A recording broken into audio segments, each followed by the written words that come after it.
Bienvenidos. Empezamos Error y Ensayo. Sí. Buenas, ¿qué tal? ¿Cómo estamos? Aquí a mi derecha tenemos a Jorgelina Ramírez, Gracias. otra cineasta y escritora, Itziar San Juan. Un aplauso. No, perdón, el aplauso. Yo le aplaudo. O sea, aplauso. Vale, Otro solo le aplaude, Es un poco patético. Corresponsal en Sevilla, Carlos Mayol. Con todos nosotros. ¿Qué tal? ¿Alguien me presenta a mí? Y Diego Pantoja, Pantoja. Muy bien, perfecto. montador también como Carlos y corresponsal en Madrid como nosotros. Correcto. Ahora un poco de camarógrafo. Tres corresponsales en Madrid, perfecto. Aquí haciendo una Locutor. multilabor. Está agrandando el currículum de una manera... Bueno, increíble.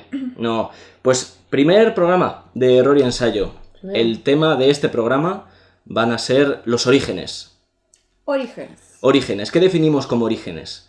Los orígenes son esas primeras obras de las que tanto podemos aprender, que tanta vergüenza nos pueden llegar a dar y que hoy vamos a celebrarlas un poco, tanto las que más admiramos como las propias. Entonces creo que no podemos tener un equipo mejor para contar esto. A cada cual más peculiar. Así Más, que... un poco lamentable incluso. Incluso lamentable. Sí, Bueno, bueno. dirás por ti, Carlos. Bueno, Yo sí. yo no tengo miedo. No tengo miedo a quitarme la careta aquí. Bien. Si tú consideras, Carlos, que tus inicios pueden ser lamentables, esto estaremos muy dispuestos a discutirlo a lo largo del programa y pues muchos nervios, la verdad, hoy. Habla por El vos. primer Yo programa. la verdad que estoy tranquila, pero... ¿Estáis tranquilas? Sí, boicoteándole otra vez. No. Necesito que me pongáis un poco los pies en la tierra. Hoy es nuestro primer programa, así que necesito Vale. que si en algún momento me paso como moderador intentando inflar demasiado los temas, me digáis, Diego, hasta aquí. Diego, hasta aquí. Te estás pasando en este momento. Porque a mí me gustaría decir... No es no. Tienes un No. tono muy solemne, ¿eh? Me No, gusta. claro, o sea, a mí lo que me gustaría decir es que sí, hay nervios, puede ser miedo, en cualquier tipo de origen existe eso como el miedo a lo desconocido, pero está bueno cuando más o menos sabes qué estás buscando, que eso se puede ver. Quizás el día que tengamos cientos de programas de error y ensayo, volvamos a escuchar este, digamos, claro, ahí estaba el germen, la semilla. Sois unos flipados. Esto es precisamente de lo que vamos a hablar hoy. Claro. Nosotros somos un programa de cine, queremos aspirar a ser un programa de cine donde hablemos de cosas universales, que a mucha gente interesen. Sin embargo, creo que es justo que este primer programa sea lo menos comercial posible y nos limitemos en su mayor parte a hablar de nosotros. Que Claro, puede creo ser que- a lo creo que mejor... más nos gusta. Parece muy además. bien, Diego, porque apoyo esa visión de empezar desde abajo. lo más humilde. Claro. Claro, porque a partir de ahí no puede ir a peor, quiero decir. No, o sea, de aquí lo único que podemos conseguir es que sea mejor el programa. Me Yo ale- tenía tengo todavía un grupo de amigos con los que hacíamos cortos así de vacaciones cuando volvíamos todos a mi pueblo, que nos llamábamos Producciones Auto Boicot, porque nuestro lema era como primero mostrarnos a nosotros, como nosotros actuábamos, nosotros éramos los que estábamos ahí haciendo todos los cortos, nos auto boicoteábamos a nosotros mismos y a partir de ahí podíamos parodiar o satirizar cualquier cosa. Entonces ya era como, nadie nos podía reclamar nada. Claro, Sí. está muy bien eso. Esto supuestamente ya es, dentro del programa, ya es lo que en la biografía de Jorgelina, sus orígenes. Es origen. Eso es. Entonces, Jorgelina, por favor, haz sentir orgullosa a tus orígenes. ¿Has sentido? Sí. A ver, a mí lo que me interesaría, sobre todo en este programa, es entender que no a todo el mundo le gusta el cine, o no a todo el mundo le interesa, o no todo el mundo entiende muy bien la dinámica de un equipo de cine. A mucha gente le gusta ver películas, pero poco se sabe de cómo se hacen. Digo, Ujú. no sé si les ha pasado de que por ahí conoces a alguien que te dice, ay, ¿qué hace el director? Y es como, bueno, tiene un montón de trabajos, de tareas. Entonces, como que descubrir ese mundo que está detrás de cámara es muy bonito. En mi Sí. caso, fue una experiencia como súper agradable que me llegó siendo muy pequeña. O sea, de pequeña siempre... años? Tenía 11 años Bueno. cuando supe que quería estudiar cine. O sea, Pero lo que pasó fue que yo siempre pensé que iba a ser arquitecta, porque mi papá es arquitecto. Y claro, como para mí era la única opción, digo, y además mi papá me lo vendía muy bien, digo, yo aspiraba a eso, a trabajar con él en la arquitectura. Siempre... Primero sacarte la carrera de arquitectura y luego ya cine, ¿no? No, nunca fue una opción para él estudiar, que yo estudiara así. No. Él tenía la idea de que íbamos a trabajar juntos, los dos arquitectos, y que es eso, como para mí siempre dibujaba casitas, digo, como era... Claro, ya eso era, vas a ser arquitecta, vamos. Era mi destino familiar, por lo menos. El tejado perfecto. Sí, las casitas. Pero bueno, pasó que a los 11 años, que yo estaba en la escuela primaria, en Argentina, porque si no lo notaron en mi acento, soy argentina. ¿Ah, sí? Sí. Anda, ¿de dónde? De Zapala, de la Patagonia. En mi escuela, que era una escuela primaria pública, yo soy una muy buena defensora de la educación pública, me escucharán varias veces decirlo. Sí, hay muy buenas escuelas públicas en Zapala, es conocida. Bueno, en general, la educación pública en Argentina está muy bien. Y en el caso mío pasó que, claro, yo tenía 11 años y a la escuela la invitaron en un proyecto como federal a nivel nacional a participar en un concurso que se llamaba la Escuela ACTV, y básicamente teníamos que juntarnos los alumnos de sexto y séptimo grado, que éramos los niños entre 11 y 12 años, y enviar a Buenos Aires, a este concurso, una historia que ese año tenía que tratarse sobre... Buenos Aires estará muy lejos de Zapala, ¿no? Claro. 1400 kilómetros. Sí, Zapala es un pueblo perdido en el medio al pie de la cordillera de los Andes. Pero bueno, en este caso está bueno porque invitaban a todas las escuelas nacionales, digo, del federales.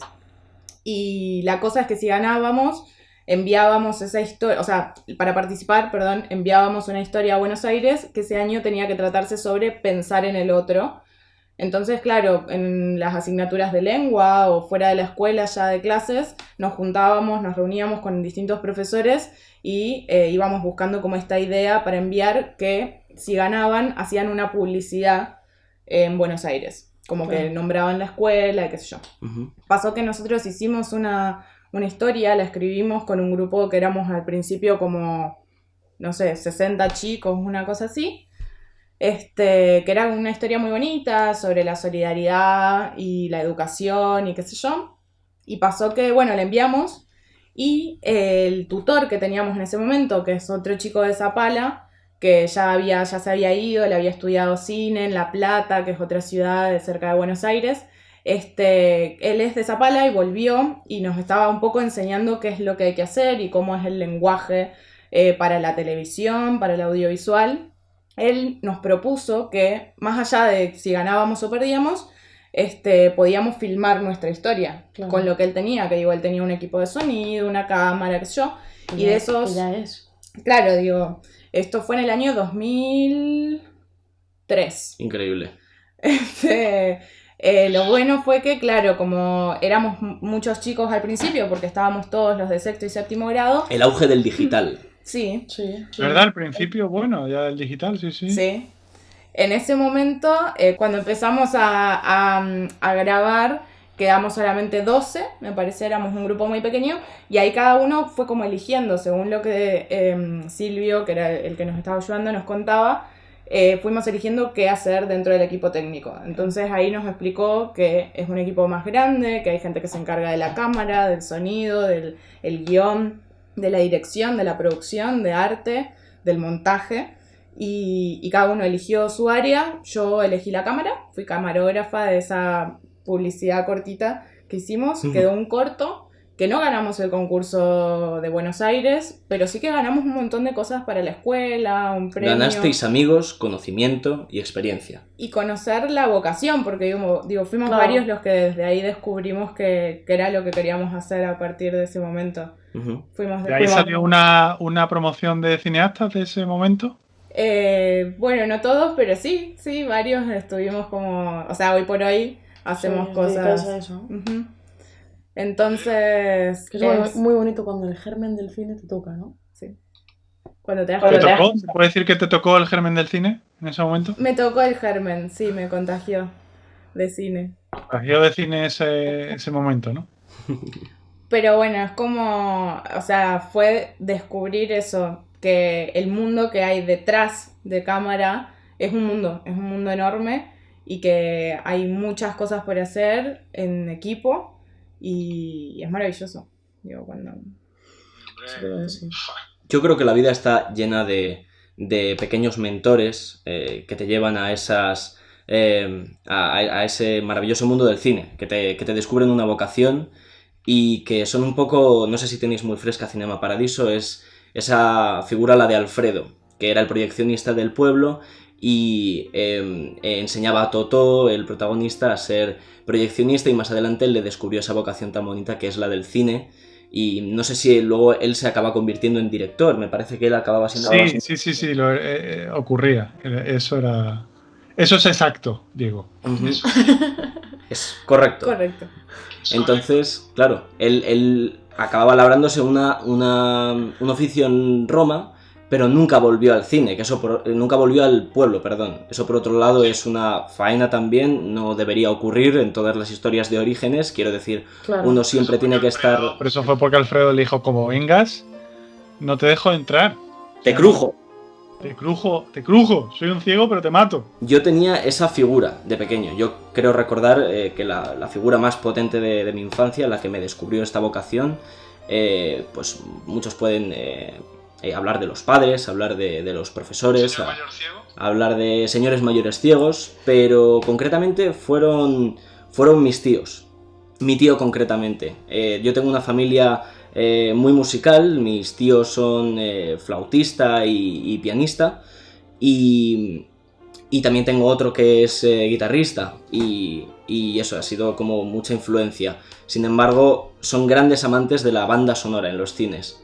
En las películas, así que yo con él siempre pude ver películas, repetirlas todos los fines de semana viéndolas y siempre me hacía fijarme mucho en las bandas sonoras. También me abrió mucho el mundo de los cómics, él también era muy fanático de los cómics de Spider-Man y de los Vengadores cuando era pequeño, y esa afición también me la pasó a mí.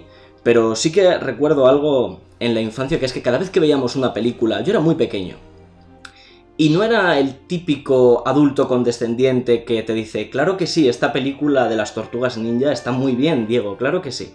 Él terminábamos de ver la película y simplemente decía, pues a mí me ha parecido una puta mierda.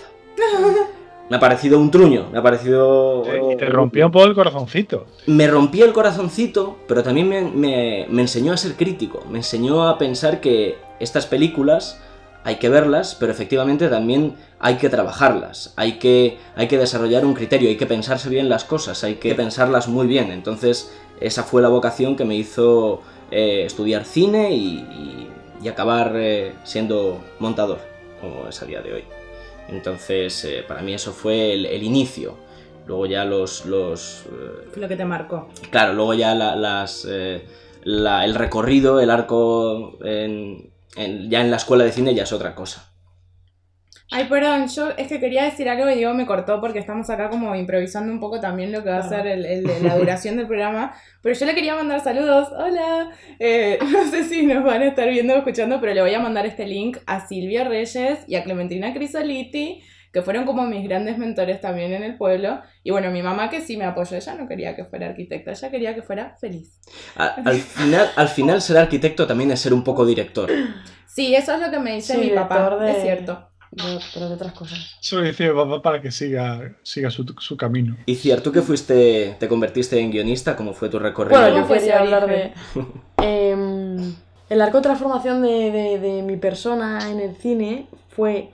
Porque yo terminé el bachillerato, hice la selectividad como todo el mundo, como es mandado en este país. Uh-huh. Y además yo lo hice en septiembre, es verdad.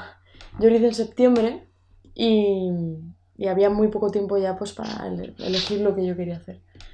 Y dije, bueno, pues me meto a Derecho. ¿Por qué? Muy derecho a derecho. No lo sé, pero fui derecha. Y el caso que yo me metí a Derecho y estuve 7 meses hasta que me salí y dije, yo no quiero estudiar esto, yo quiero hacer cine. Y yo en las clases de Derecho pues leía cosas de cine, me veía pelis, tal, no sé qué, no sé cuánto. Y ya cuando me salí de Derecho, Claro, llegué a casa diciendo que yo me iba a ir fuera de Derecho y que me iba a meter en el cine. Y es una cosa que no les parecía mal, pero que era un poco raro. Y hasta que yo me pude meter a la escuela... Tu padre fue realizador de televisión, quiero decir, que tampoco era un mundo tan extraño en tu casa eso. No era como Claro. si dijeses, papá, mamá, me voy a hacer fluid gender, ¿sabes? Quiero decir.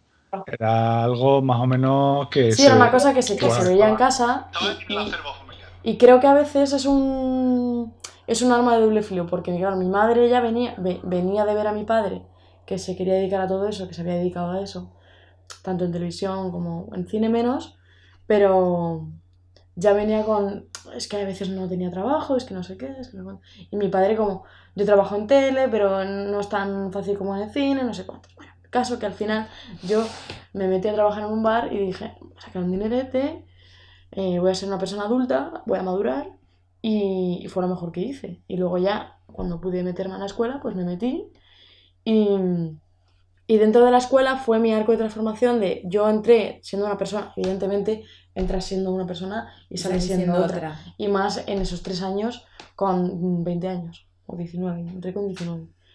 Muy jovencita, ¿no? Muy chico. Y... Los orígenes de la vida. Y esa juventud vivió el cine en mí. Porque claro, yo entré, pues sí, me sabía 4 o 5 directoras y directores, pero no lo vivía de la misma manera que lo vivo ahora. Y ya no solo de la escuela, de lo que puedas aprender en las clases, de los profesores, sino también de los compis. A ti porque te conocí más tarde, pero por ejemplo con Carlos, yo empecé a hablar de muchos libros y tal, y empecé a interesarme por otros autores y autoras de cosas que de verdad importaban, que no era solo lo típico de... Porque la entrevista que hicimos, yo decía, sí, Christopher Nolan, Truffaut y poco más. Pero en la Yo escuela en la entrevista me lancé unos farolazos como que podría haber sido el mago pop. en la escuela de cine, a veces lo que pasa es que, bueno, en general yo creo, aprendes mucho en clases de lo que te enseñan, que a veces es nuevo, a veces no, pero sobre todo aprendes afuera. O sea, a mí me pasó como... Sí. Y además eso viene más... viene muy ligado a la inquietud que tenemos sobre todo al principio. Bueno, no, siempre tenemos la inquietud, sobre todo en la escuela, como que tenemos mucho más tiempo y es todo el rato escuela, escuela, escuela, escuela, y que a lo mejor voy a clase con mis guionistas y Dani Ramón nos enseña un corto y fuera nos empezamos a buscar más cortos relacionados. Bueno, que está todo muy relacionado y al final aprendes tanto dentro de la escuela como fuera, con los compañeros, con los profesores, y es maravilloso. Y vas descubriendo cineastas todo el tiempo que te dan la vida. Es que es un gran equipo, yo creo que solo... Sí. No sé si, o sea, bueno, debe haber cineastas autodidactas como... ¿El cine se hace en equipo o no se hace? Y los contactos que haces y los coleguitas y que te haces casi tu equipo de rodaje ya para cortos de fuera y... O para podcast. O para podcast. Sí. Eso es algo también muy bonito que ha dado la escuela de cine, un podcast underground, independiente, Sí. autofinanciado, con mucho orgullo. Independiente seguro. Luego, hay algo también que me gustaría preguntar, como ya queda Carlos por desarrollar, que es en tu escuela, en la escuela de cine, bueno, en tu escuela no, que somos de la misma escuela. En tus de la vida. orígenes. En tus orígenes, si quisiste imitar algún cineasta, alguno te daba, tenía ese estilo único que potenció tu trayectoria. Bueno, yo tenía una relación abierta, podemos llamarlo así, con Alex de la Iglesia. En cierto modo era una especie de mito del cineasta que cierra muy bien los relatos, ¿no? Que construye muy bien sus películas en base a un buen guión, ¿no?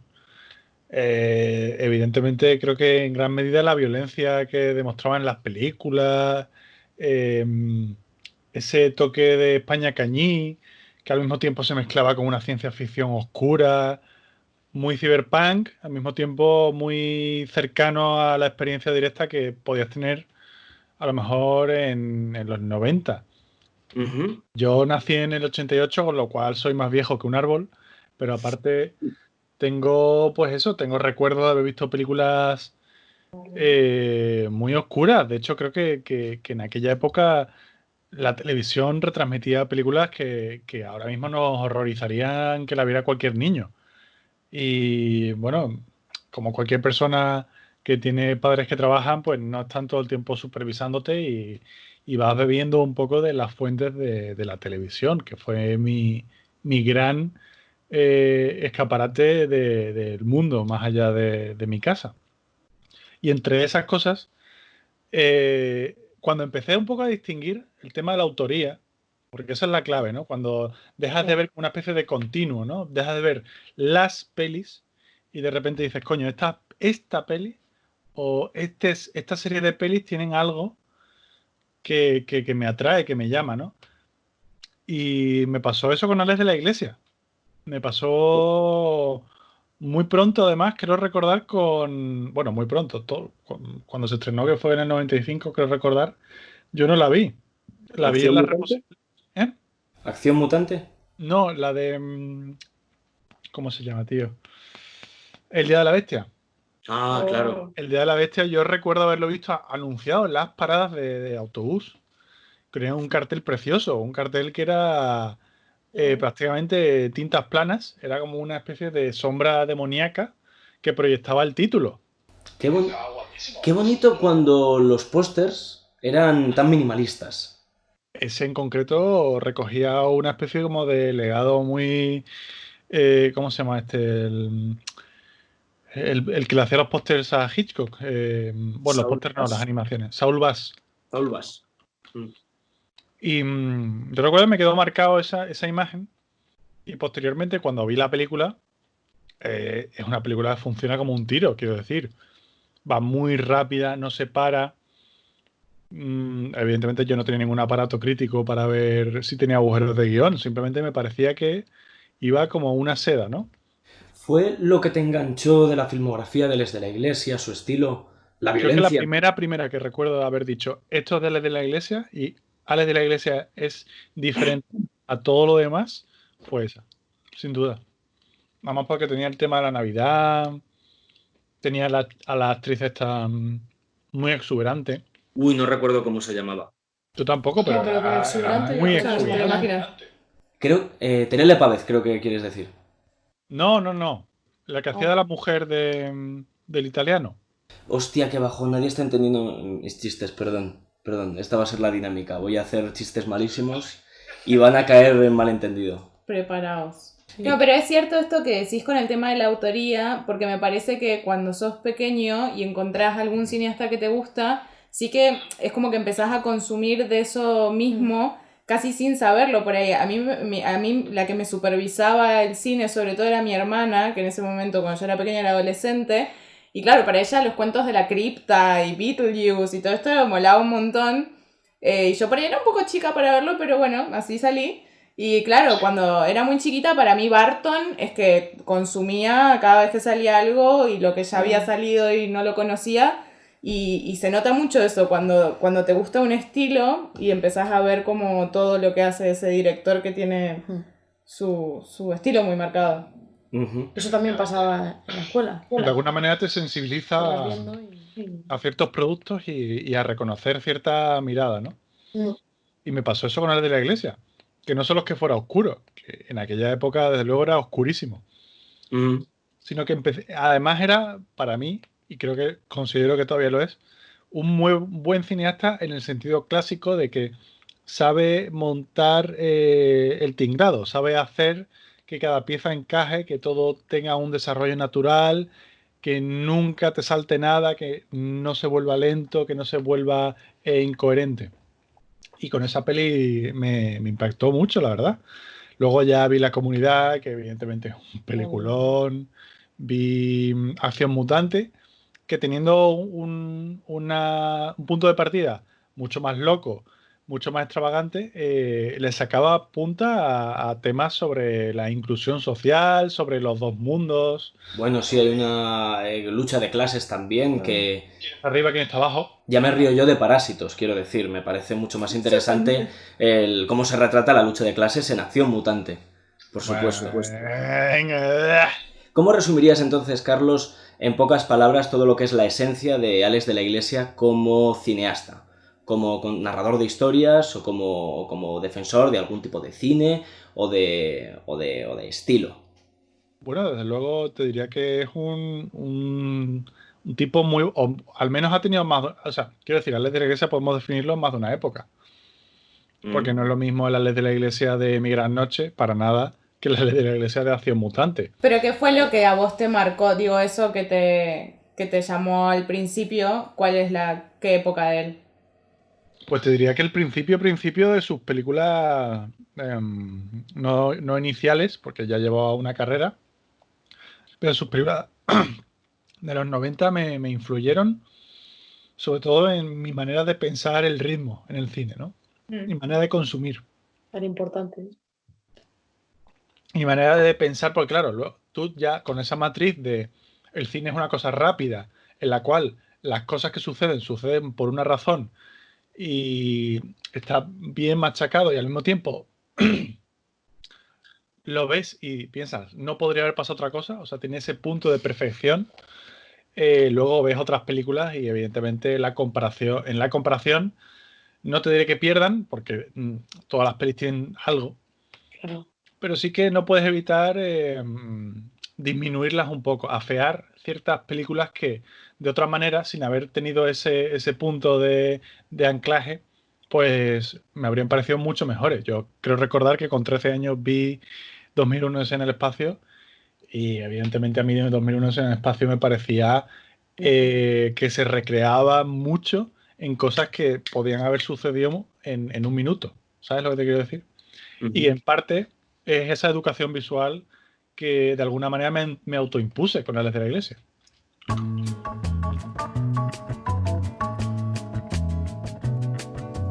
Hablando de polémico, una cosa que no sé si la gente que nos escucha habrá visto fue el tráiler que hicimos como de este primer programa, que tiene algunas imágenes de cortos nuestros. Sí.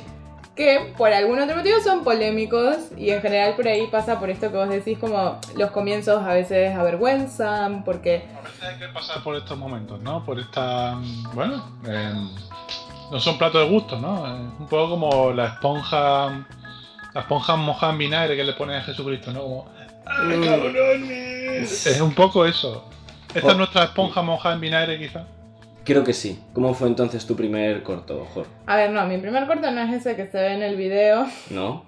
pero el que elegí para poner acá en lo que hicimos en este compilado de nuestros cortos es uno que tuve que hacer para una clase de dirección ya en la universidad. Y teníamos que hacer un corto que fuera como un ejercicio de estilo, donde cada alumno elegía un director que le gustara o no, que tuviese un estilo muy marcado, y nosotros lo teníamos que imitar de alguna manera. Y nada, yo elegía a Wes Anderson, que siempre me gustó mucho. Yo me cago en Wes Anderson. Me río de Wes Anderson. La noche del 26 de septiembre, en que Ricardo Buendía fue encontrado muerto en su chalet de Olivos, comenzó a soplar una fuerte sudestada que hizo subir el nivel del río. Y bueno, a ver... Está un poquito sobrevalorado, sinceramente. A ver, a mí me Eso sigue ya es una gustando. opinión subjetiva. Subjetivo. Como el cine. Subjetivo. Sí que sigue hablando, perdón. Pero bueno, no, que hice el corto que tenía que hacer y estaba muy orgullosa. Realmente lo tengo que admitir, me sentía bien porque me había esmerado mucho con mi directora de arte, armamos un set muy, muy digno de Wes. Estoy esperando. La palabra puede ser pletórica. Yo estoy esperando. Sí. Estoy esperando el pero en todo esto. Pero Ahí está, ahí lo tienes. pasó que, claro, cuando lo fui teníamos el día de entrega, que todos los alumnos entregaban su corto. Cuando se proyecta el mío, yo estaba ahí como mirándolo. Bueno, siempre ves un error, ¿no? Esas cosas que se te cruza una mosca en el medio del plano y bueno, era lo único Suele que pasar. tenías, un sonido que no se grabó del todo bien, como Eso es vida, pasa. eso es vida en el cine. Y bueno, como que termina y me acuerdo que mi profesor, que lo admiro mucho todavía, me lo criticaron muchísimo, pero muchísimo. O sea, había una cosa ahí que en parte era que, bueno, a la gente quizás no le gustaba tanto el estilo propio de Wes Las zorras Anderson. envidiosas. Y gran parte también de que, claro, me criticaban cosas que yo en su momento no veía y hoy por hoy las puedo ver y digo, Es bueno, que si no las ves, Jorge, vale. Yo las he visto y... Tienes razón.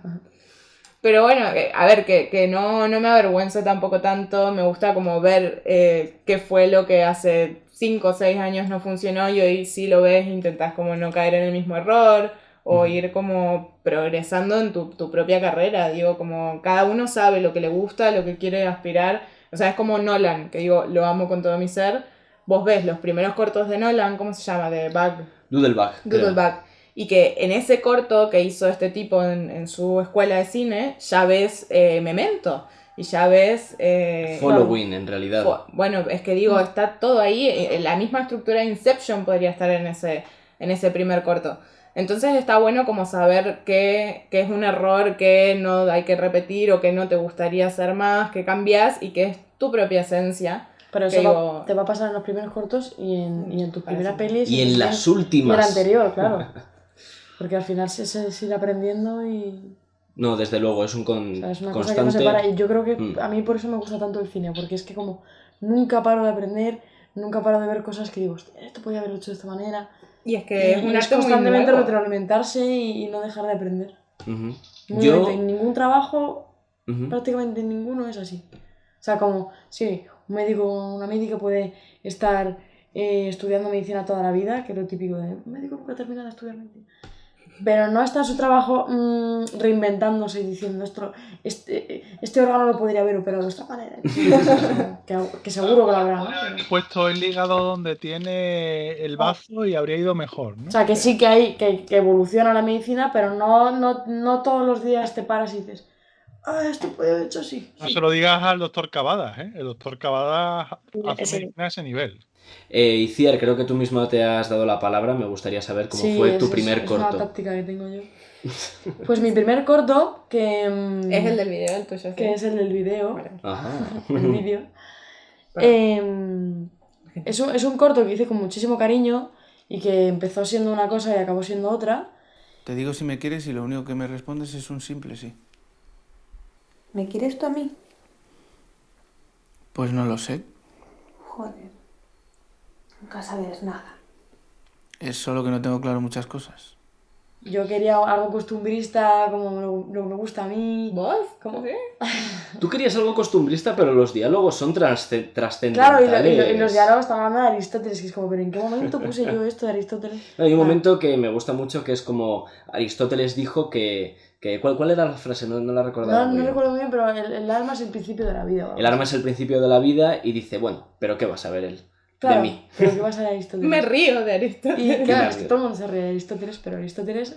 Es muy fácil porque está muerto, entonces no tiene Claro, manera de efectivamente. defenderse. Se puede defender, ¿no? No va a venir el tuit de Aristóteles a poner a parir nuestro Efectivamente. programa. A ver, que ahora lo sensible. Bueno, ¿habrá por ahí algún... Ya va a saltar un club de fans de Aristóteles. Seguro que lo hay. El caso que yo... Los que yo- hermeneutas ahí, los hermeneutas.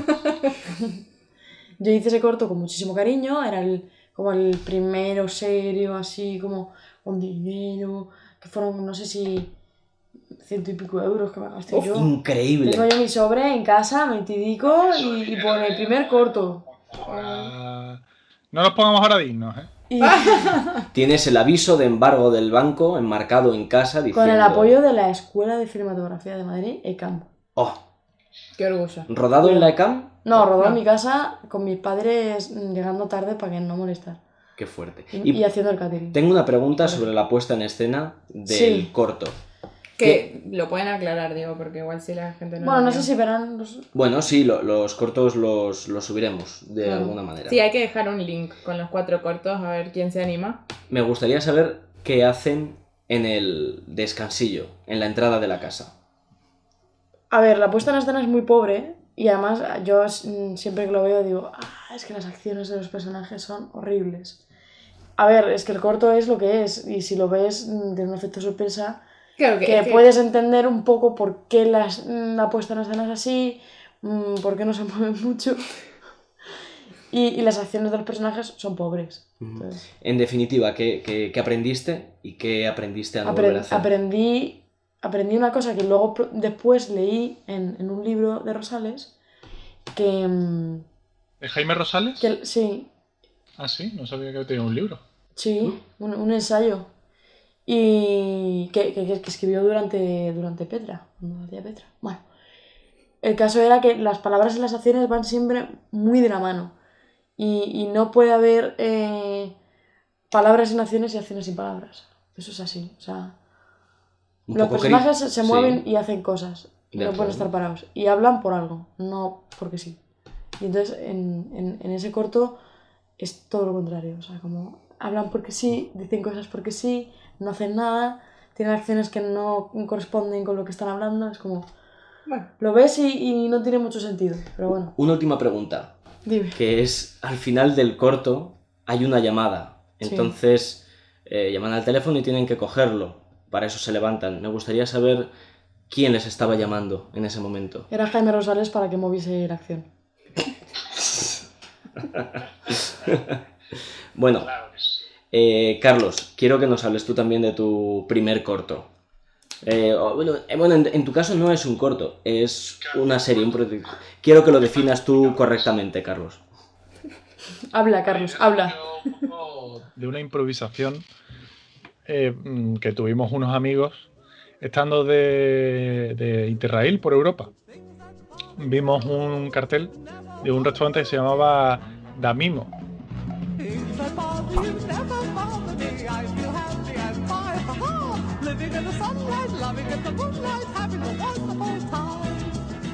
Y de ahí sacamos como la idea de que había un rapero, un mimo rapero con superpoderes. Que es una premisa que de entrada como high concept no está mal, o sea... Muy bien. Engancha la primera. Engancha la primera, mimo rapero con superpoderes. Ese pitch se vende solo. En Fluxer lo peta, bueno, da igual. Se ha visto que sí, que se ha vendido.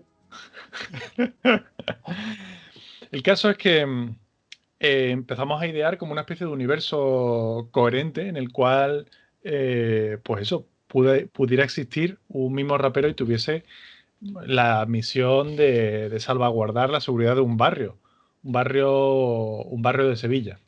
¿Te adelantaste un poco al vecino de Netflix? Creo que me adelanté bastante al vecino, tío. No Pues quiero está claro aquí vecino por las cargar fechas. las tintas contra nadie, pero el caso es que el mimo tiene amnesia. O sea, no recuerda nada de su pasado. Tiene de todo, ¿no? Porque el CNI, el Centro Nacional de Inteligencia, junto con el CSIC, estaban desarrollando una especie de super soldado.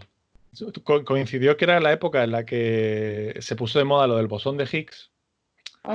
Y claro, yo entendí que el bosón de Higgs era una especie de partícula que permitía que la materia se reuniese, ¿no? Como que de una especie de masa informe de electrones y de partículas se convirtiera en materia como la que conocemos, ¿no? Y entonces estos organismos científicos españoles se propusieron crear una especie de super soldado que pudiese materializar pues todo tipo de cosas en el campo de batalla, que se convirtiese prácticamente en una especie de semidios. Y necesitaban unos sujetos de prueba que tuviesen la cualidad de creer en las cosas que materializaban, que solidificaban de alguna manera, ¿no? O sea, no valía cualquier soldado, porque un soldado dice, tengo aquí una pared, y no se la cree. Y como no se la cree, pues no llega a materializarse nunca, ¿no? Y al fin y al cabo lo que hace falta es imaginación. Eso es. Y por eso el mimo era el sujeto, el candidato ideal. Bueno, Entonces como que tenía una especie de campos de trabajo de mimos en el cual le hacían experimentos. Un poco como el proyecto X, creo que era de Lobezno. Era el proyecto Arma X. Eso es, Proyecto Arma X, pero con mimos y en España. es idea mía o Carlos está intentando vender su proyecto. Yo creo que lo está... Sí, está haciendo un no lo método de está, venta muy bueno. no lo está intentando, lo está consiguiendo. Esas son las expectativas. Esas son las expectativas de como una especie de serie de coña con un trasfondo bastante sólido. Es decir, yo no quiero aquí tirarme ningún halago, pero bueno, he visto putas mierdas bastante peores. ¿Como la de Diego? Oh. Pasamos al... No, quería dar un pie nada más, perdón. Pues muy bueno, ¿eh? Ok. Ah, porque, esperen, no dijimos algo súper importante. Aparte de Carlos director y Diego, principal- además de ser Directores locutores principales. ahora y tal, son los dos montadores o montajistas, como se dice en Argentina. Itziar es Ujú. guionista aquí. Sí. También ha dirigido, pero su carrera es principalmente Pero me ha ido de mejor de guionista. guión. Me ha ido mejor. Y yo estudié dirección y ahora estoy intentando ser guionista porque me gusta y Tú te me ves, quiero ¿no? cambiar. No me quiero cambiar. Bueno, un poquito. Y da la casualidad de que los cuatro somos tremendamente guapos. Sí, pero eso Hombre, no se aprende. Eso. yo sí. Vale, bien, O ¿ves? sea, era un chiste por ti, perfecto. por Ya, no, yo creo que me voy a bajar del carro de la comedia, os lo voy a dejar enteramente a vosotros. mí. Gracias. Creo que lo dejo en La buenas La manos. audiencia te lo va a agradecer. Bien. Pues ya está, eso es básicamente todo lo que podía decir, aclarar sobre Damimo. Una serie fallida que yo creo que tiene muchas posibilidades y si hubiese un productor listo viendo este podcast, Que apueste por él, ¿no? Yo, una cosa que te quiero preguntar del tuyo es que, ¿por qué se llama así? Beryllium 150. Claro, pero es un nombre ya raro. A ver, Es no, raro, es raro. no tenía ningún título para el corto. Lo que pasa es que había estado viendo, creo que, hablando de Fincher, creo que había estado viendo Millennium hace poco y dije, qué bien suena Millennium, qué bien suena. Y vi, tenía una tabla periódica de los elementos en mi escritorio, en el momento cuando estaba escribiendo el guión, Re largo. y aparecía berilio. Entonces dije, ¿y si mezclamos y se queda en beryllium? Y yo pensé, ¿y qué puede llamarse beryllium? ¿Por qué se puede llamar así? Y dije, ya está, en la trama hay un secuestrador que filma a una muchacha mientras la está torturando, entonces que la cámara se llame beryllium. Pero claro, estaba viendo mi Canon. Una Sony. Y Una Canon. Claro, pero mi Canon era una 100D. Entonces, claro, tiene que tener un nombre. Y le puse 150 porque sí. Entonces, creo que fue el mejor acierto que hice en ese corto. Fue el título. ¿Por qué eres así? No es de mí, de quien se debe hablar, sino de ti. La Berlín 150 está grabando y tú eres la protagonista. De eso nada. Tú eres el protagonista de todo esto. Lo rodé con muchísima pasión, pero el corto es tremendamente... A mí Es me difícil parece- de ver. O sea, uy, ¿qué me ha pasado? Hay partes del corto que a mí me hacen muchísima gracia. Y no era la intención. No, en absoluto. Claro que no, claro. Ese porque es está el loco, problema. es un esquizofrénico. Cuando yo escribí el corto, quería tirarme el triplete de decir, esto va a ser lo primero que haga y va a ser súper serio. No voy a contar con ningún actor profesional, todos van a ser colegas Chema García Ibarra, hola. y van a ser, obviamente se lo van a tomar muy en serio porque están muy comprometidos con el proyecto, porque son amigos míos. Era mi filosofía cuando hice el corto. Esto también... Todo lo contrario de la vida real, claro que sí. Efectivamente. El corto también me hace pensar en algo que hemos estado hablando con Carlos sobre Alex de la Iglesia y esa... ¿Te estás comparando con Alex de la Iglesia? No, con Carlos. ahora, Elina, déjale que se explique. No, yo algo que veo muy en común contigo, con Carlos, en los orígenes es que me atraía mucho la violencia. Entonces quería mostrar la violencia de maneras que no lo había visto en ningún otro lado. Pero eso es algo que suele pasar mucho en los cortos académicos de las escuelas de cine, que siempre tienen que tener una cosa así como un giro, donde están locos, o están muertos, o son asesinos, o son psicópatas sexuales, o es como... Suele pasar. Digo, que uno cuando crece por ahí quiere contar una straight story, como... ¿Qué? Una historia sencilla, en plan... Yo tenía mucha confianza en que este corto tendría filón, tendría sus Usted confía momentos. muchísimo en ti. Confiaba ciegamente en este corto, no tenía ninguna... Pero está bien, en los orígenes eso está bien. ninguna Y después aptitud, también. cero. Hay que seguir adelante. No, yo con el mío dije, vaya diálogos buenos. Y creo que solo los actores creo que solo leyeron el guión cuando lo leímos antes del rodaje, creo que solo lo leyeron una vez antes del... Por lo menos había guión, a ver. Sí, eso sí. ya es un punto. Bueno, había guión. Sí, por supuesto, y estaba escrito en formato, estaba con sus márgenes y todo, la fuente, Claro, Pero en no Courier todo New. es la No técnica. todo, pero la forma a veces ayuda a convencerte a Por ti mismo supuesto. de que estás haciendo algo que parece serio. Lo que pasa es que el corto, para empezar, es tremendamente largo y efectivamente los actores no los supe encaminar. No, si queréis burlaros... Yo te lo dije ya y te lo repito. Creo que una de las cosas que al principio no me encajaban, pero que luego fue la que me volvió loco, fue que parecían todos Asperger. Y mucha solidaridad con el colectivo Asperger, a tope con vosotros. Sí, que luego nos vienen aquí por Twitter. Claro. Sí, por redes, ¿no? Asperger somos todos, hijo de la gran puta. Ya, lo siento. Quería decirlo de una manera que todo el mundo me entendiera. De verdad, o sea, como si sigamos hablando de los Asperger, es que nos matan. Sí, yo creo que... También otra cosa que tengo que añadir es que me pareció que el guión era muy original y un mes después de subirlo alguien me dijo, oye Diego, ¿tú has visto Tesis? Y yo, no, ¿qué es eso? Ah, una ópera prima de un chaval que se llama Amenábar. Y yo, vale. ¿Amena qué? ¿Amena? ¿Amenodorime? No. El caso es que la vi y dije, joder. Tendría que haberme la visto antes, porque si no... Oye, a lo pero mejor... entonces eras un puto genio como él. A lo mejor era un visionario. Diego, a ver, contame. A ver, ¿qué es una ópera prima? Una ópera prima es el primer trabajo que haces. Aquí estamos hablando de óperas primas como cortometrajes, porque aquí nadie ha hecho un largometraje. No, todavía. Y se entiende, claro, pero se entiende esa cláusula en nuestro caso. A mí me gustaría hablar también de las óperas primas de los directores que admiramos. Las óperas primas que no que nos marcaron, sino que más podemos reivindicar. Entonces queremos hacer un segmento que se llame... Satisficción. Bueno, pues llamémoslo así. Vale, pues bueno, se queda de momento así. Si luego no cuaja, por lo que sea... A mí me gusta. ¿Alguien está de acuerdo? Satisficción me parece... Venga, vale, perfecto. No lo he sacado, pero me encanta. Es maravilloso. A ver, que es un segmento en el que queremos recomendar películas que por algún motivo nos interesan, nos parecen que son dignas de ver.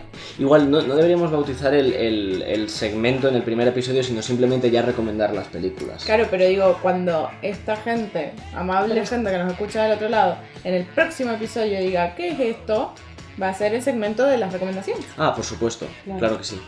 Me gustaría... ¿Puedo enganchar el final de mi corto? Vale, gracias. Si me lo permitís, quiero enganchar el final de... Hemos terminado de hablar de mi corto, entonces quiero engancharlo con la película que la que quiero recomendar, la ópera prima que quiero presentaros, Sexo, mentiras y cintas de vídeo. No, por favor, no hagas eso. ¿Por qué no? Por favor, no lo hagas. ¿Por qué no? No hagas Solo eso. quiero hacerte unas preguntas como ¿por qué grabas a mujeres hablando de sexo? ¿Por no lo qué hagas, lo haces? déjame, ¿Puedes decírmelo? Vamos.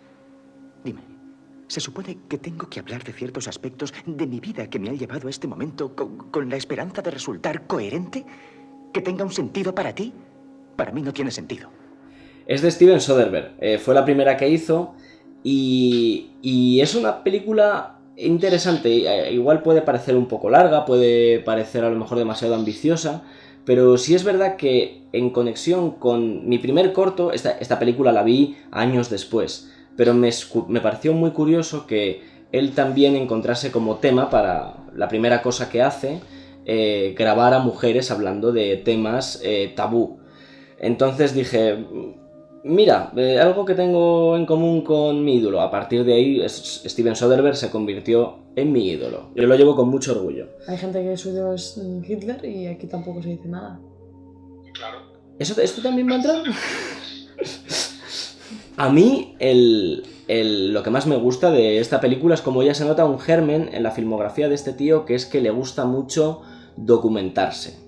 Le gusta mucho saber de la gente, intentar llegar a la verdad, algo que luego hará de una manera mucho más potente haciendo crítica social, pero en esta película es un ejercicio de intro. Ha hecho de todo, o sea, quiero decir, creo que es el cineasta más difícil de clasificar que se me ocurre ahora mismo, que se me viene a la mente. Pero sí que es verdad que para lo que es Steven Soderbergh, que se fue labrando una carrera como cineasta alternativo de los circuitos de Sundance y toda Tribeca y todos estos sitios, es una peli muy comercial con un punto, pero bueno, Ocean's 11, que la que le dio la fama definitiva, ¿no? Bueno, esa fue con la que yo le conocí y sigue siendo una de mis películas favoritas. Esa El peli tema... te la ponen cualquier día en un autobús y es que te lo pasas tetita.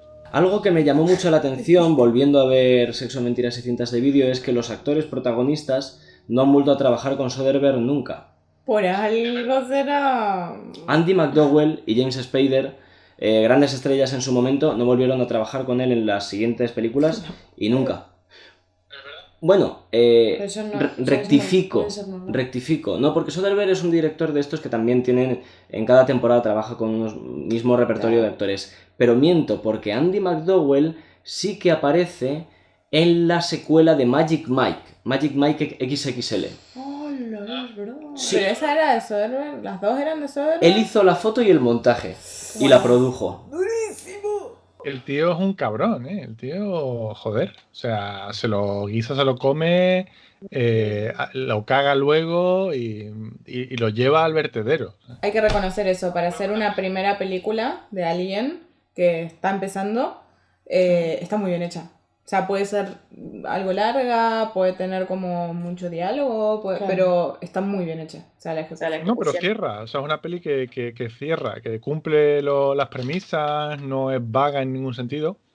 Y creo que incluso trasciende un poco, va más allá de lo clásico que uno se esperaría de una peli sobre una persona obsesionada con el sexo, sino que está más obsesionado con por qué las relaciones no funcionan, con qué es lo que falla cuando no somos capaces de dar todo lo que somos capaces de dar, ¿no? Cuando no puedes ir al 100% en una relación, ¿qué ocurre, no? Y esta peli como que se hunde mucho en esos abismos y la verdad es que no sale nada mal parada para lo ambicioso que es la premisa. ¿Y cuál es tu recomendación, Carlos? Pues mi película es El Mariachi.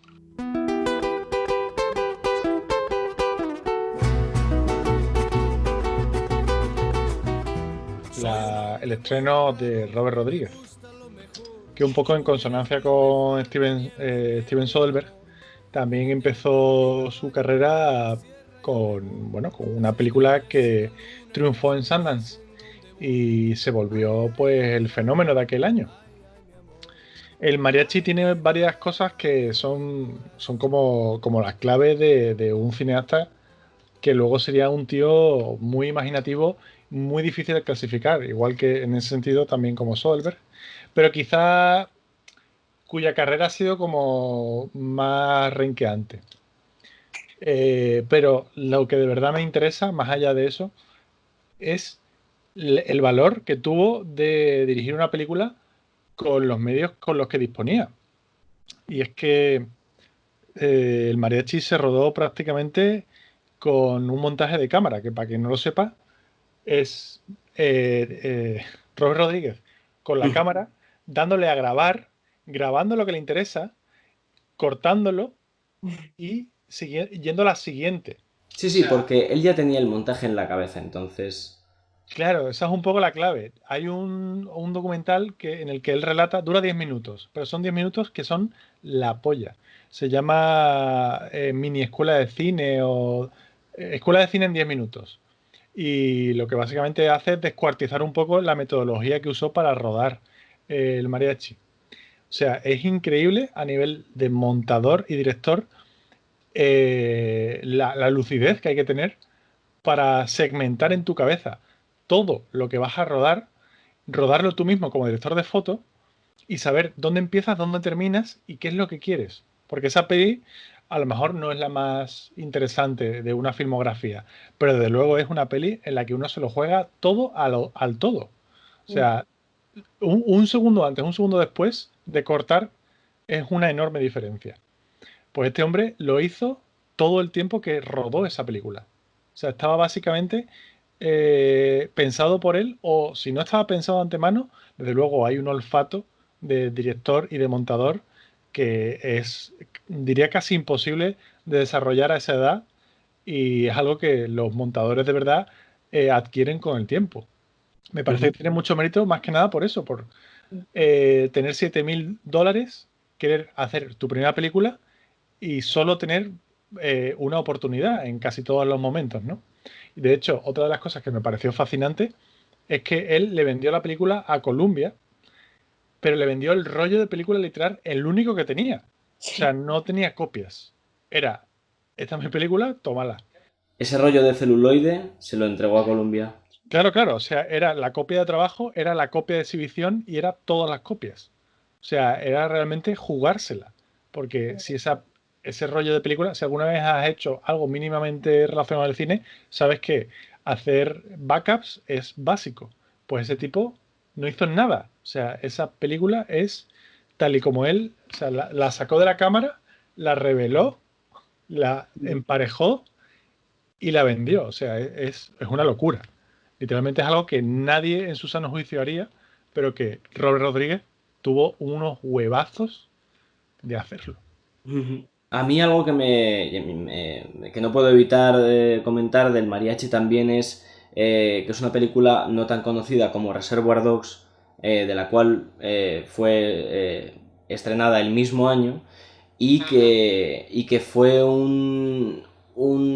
1.000.000 de que esos dos cineastas hicieran su primera película el mismo año y que Reservoir Dogs es la primera película de Tarantino. Exacto. Quentin Tarantino hace Reservoir Dogs, Robert Rodríguez hace El Mariachi, ambas en 1992 y se conocen gracias a ahí. Y de ahí nace una de las colaboraciones más míticas del cine. Es romper un poco la sinergia, porque realmente es cierto que como película formal es su primera película, aunque tiene la de El cumpleaños de mi mejor amigo, que Eso es una película. A ver. Es una película muy entre comillas, no, tampoco vamos a hablar. No. Hacer cortos y mediometrajes, quiero decir, Chaplin hacía cortos y mediometrajes y creo que la película, su ópera prima, es El Chico.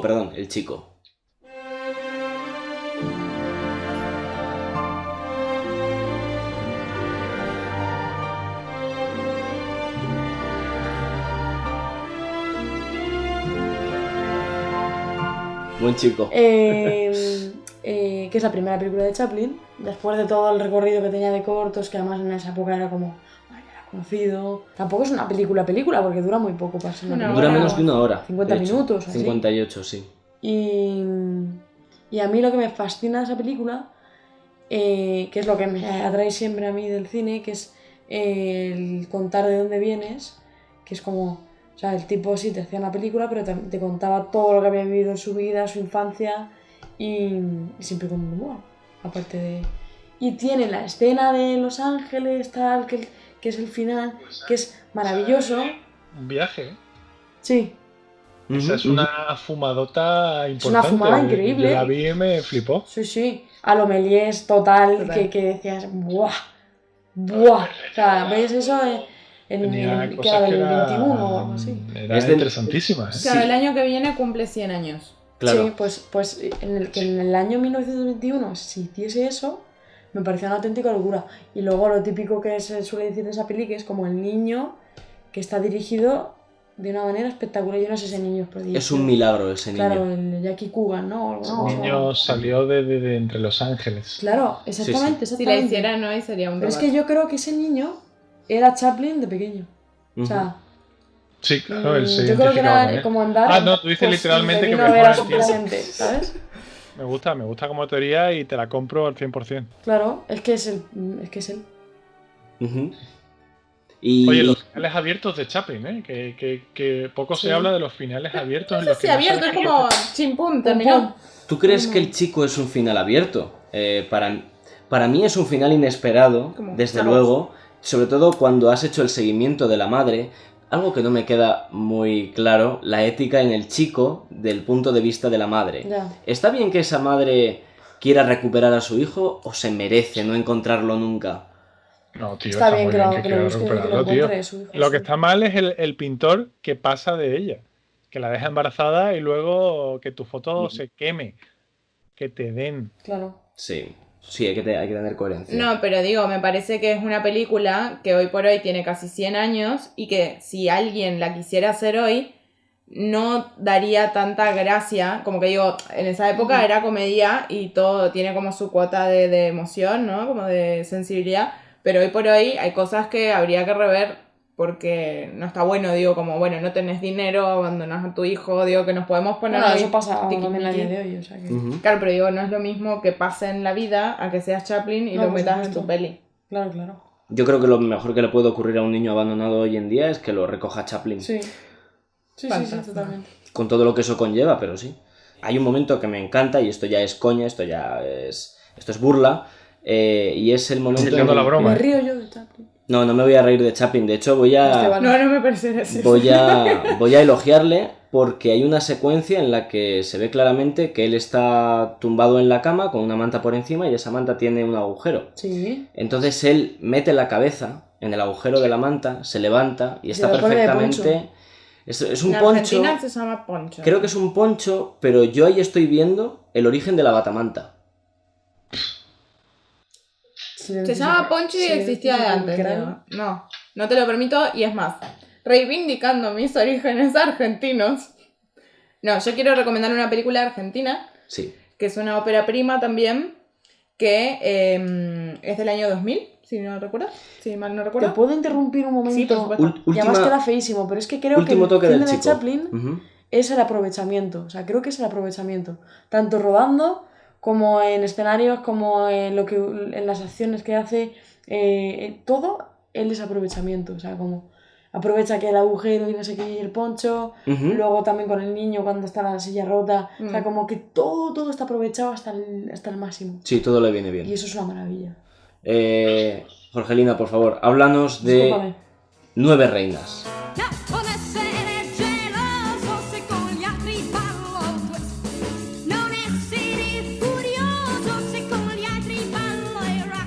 Nueve Reinas es la peli que yo quiero recomendar, que fue la ópera prima de Fabián Bielinski, y que tengo unas cosas acá apuntadas para que no me quiten tiempo porque tenemos poco tiempo. No, es una ópera prima que, a diferencia de la peli del mariachi que nos contó Carlos, tenía mucho presupuesto. Nueve Reinas costó en el año 2000, este año cumple 20 años, $1.300.000, pero que digo, es un presupuesto súper interesante para ser vos director y que te den ese dinero para hacer una primera película, pero fue gracias a un concurso que ganó Bielinski de una productora que es una de las productoras más grandes de Argentina, que se llama Patagonic, que fue un concurso que se hizo de guión. Entonces cada director, cada guionista mandaba sus guiones y el que ganaba el concurso le hacían la película, y así fue como Fabián Bielinski hizo Nueve Reinas. Creo que Nueve Reinas es una película que la premisa es muy interesante, sin siquiera entrar en detalle de quiénes son los actores, porque está Ricardo Darín, que es la gran superestrella argentina. Pero no iba a ser él. ¿No iba a ser Ricardo Darín? No, los originales eran Leonardo Sbaraglia y el Puma Goiti. El Puma no sé si Goiti. lo conocen, pero bueno, también trabaja mucho en comedia, es un gran actor. Una cosa que me parece que hay que destacar es que Nueve Reinas es una película muy bien hecha, que tiene un guión impecable, que digo, va como una bala, digo, avanza y todo tiene su causa-efecto, o sea, parece un mecanismo de reloj muy bien armado, pero también es que el director tenía una carrera de 20 años antes de hacerla, en la que había sido asistente de dirección de 400 comerciales, había dirigido cortos, había sido guionista de pelis, de publicidad. Se nota mucho eso. Digo, tenía muchísimo oficio, entonces, bueno, le costó mucho pasar a lo que es dirigir directamente, porque estaban como que lo habían encasillado de alguna manera dentro de la producción en lo que es la asistencia de dirección. Pero por suerte, tuvo la suerte de ganar este concurso de Patagonic y de traernos Nueve Reinas. Y sin embargo, teniendo como eso, un director desconocido, actores más o menos conocidos, una productora sí que era muy importante, que es la que le da el presupuesto para hacerla, es una película que llegó a tener una adaptación estadounidense, una adaptación en la India. Hay como una serie que se llama The Lesson, que lo encontré, pero no, que también adapta como la historia de Nueve Reinas. Y que digo, es una película que acá creo que funcionó, no sé si... Sí, funcionó. Pero es muy argentina, tiene como una cosa de la esencia que cuando se adaptó en Estados Unidos igual no funcionó. Es una peli que está Diego Luna y ¿cómo se llama? John C. Reilly. Y que pasó sin pena ni gloria, digo, fue como... ¿Cuál crees que fue el error en el remake de Hollywood? Yo creo que es un poco lo que pasó también con la adaptación que hicieron ellos con El secreto de sus ojos. Digo, pensá que quizás Fabián Bielinski llevaba mucho tiempo escribiendo ese guión, pensando esa película, armándola como, digo, hay como toda una historia detrás y una pasión que se le pone a tu primera película, que después simplemente comprar como el producto e intentar cambiarle los actores, cambiarle las locaciones, pierde el alma. Es un poco como... No sé. Así que por favor, miren 9 Reinas, que es una maravilla. Sí, es verdad. Quien no haya visto 9 Reinas se va a sorprender muy gratamente. Siendo además una película de timos, que para mí es un subgénero que siempre me engancha mucho. Podemos hacer un programa sobre eso más adelante. Me gustaría, la verdad. El arte del engaño, cómo estas personas se ponen de acuerdo para contar una historia y llevarte por un sitio, convencerte de lo que sea, para que les acabes dando tu dinero. En cierto modo eso es el cine. Sí, sin duda, sin duda. Sí. Chicos. Sacado de contexto. Chicos, muchísimas gracias. Hemos sobrevivido. Esto ha sido increíble. Yo creo que esto ha sido... Ha sido un error, pero también un ensayo, ¿no? Creo que le hemos hecho honor al título y no habría sido posible sin ninguno de vosotros, chicos.